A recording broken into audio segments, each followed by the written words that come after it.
the Syrian Air Base. We have new video coming in right there. This is the first video released this morning of those Tomahawk missiles actually hitting the air base, hitting the runway in the middle of the night. Meanwhile, live from Syrian television, this is also new video. I shouldn't have said live. It is on tape, and it shows you the bomb damage. Hello everyone, Sane Minds here.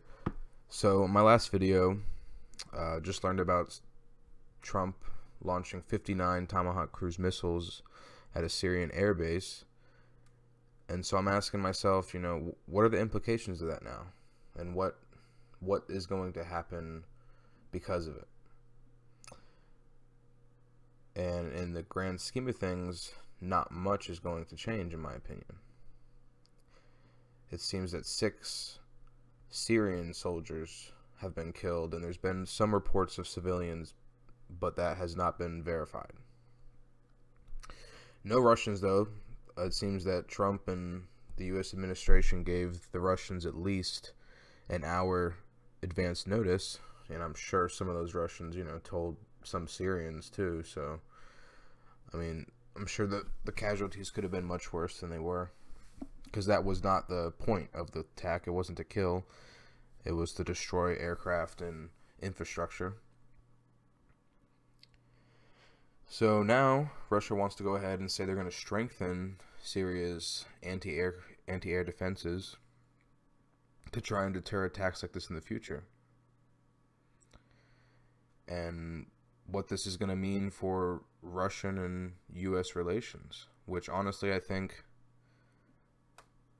mean, it's not going to necessarily be a good thing, but I think it's going to show that Trump is a man that Putin has to respect, you know, a show of strength, something that he did himself many times, like when he had the Georgian War, or when he went into, you know, he sent troops into Ukraine, into Crimea, and even eastern parts of Ukraine. I mean, come on, I think most of us know that those aren't volunteers. So he's definitely a strong man, and that's something that he respects and people like him respect, as well as the leader of China.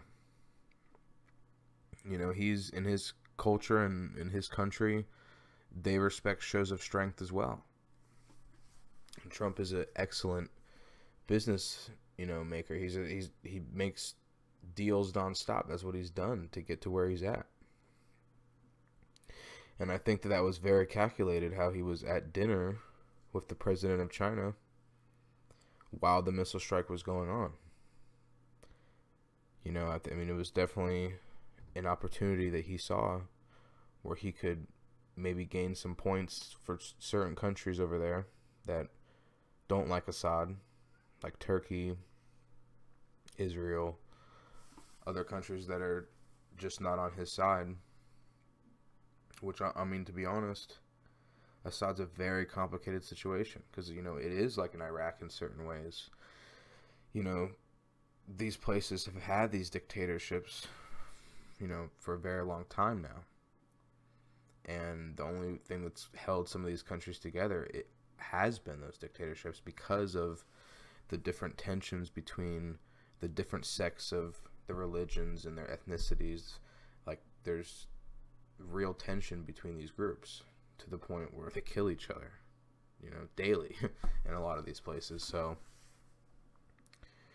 something else more powerful has to dominate that to really keep that in check in a way. You know, it sounds weird to say, honestly, but it's a different place. You know, it's not the place that we grew up in here, and, you know, even the place that we grew up in is ever changing. You know, for better or worse, I guess that's up for debate, but definitely changing. But yeah, guys, it seems in the grand scheme, like I said, not much is going to change. You know, this was a limited strike. This wasn't intended to start a war with Syria or Russia, and it hasn't, and it won't. Syria is smart enough to know that any type of retaliation they would do would just be met with 10 times that force, and they don't want to go down that road. Russia, while they're strong, but they're not strong enough, and they definitely know that they're not going to be keen on any type of war with the United States. China the same, even though they don't have as much interest as Syria as Russia does. But it seems that this is just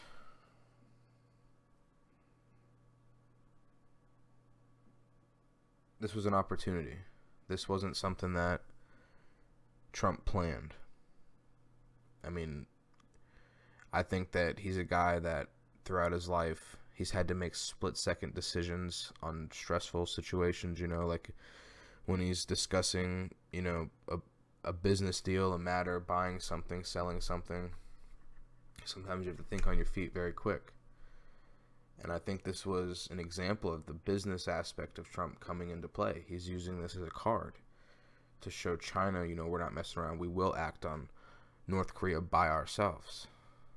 As well with Russia, you know, hey, we're going to enforce red lines that we draw in the sand, unlike Obama did.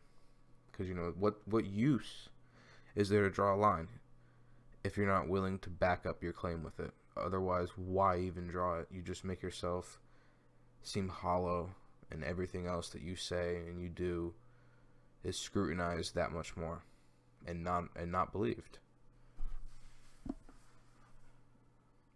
But yeah, beyond that, we're going to have to wait and see, you know, how this plays out further, if there's going to be further attacks, because, I mean, Trump and his administration did say that they're willing to attack again if this happens again. So we'll have to see what Syria is willing to do, what Russia is willing to do, and how Trump's going to respond to those further actions, or if they're going to realize that it's not worth using chemical weapons to try and stop all these different rebel groups. You know, I mean, they have the air power. They have, I mean, with the Russians, they have the experience. They have the weapons. The one thing they're lacking is the manpower. But yeah, so I think Russia's going to keep propping up the Syrian government as they have been. That's not going to change at all. They're just going to probably make sure that Assad's more calculated in what he does. But alright guys, if you want some new content, just go ahead and like and subscribe.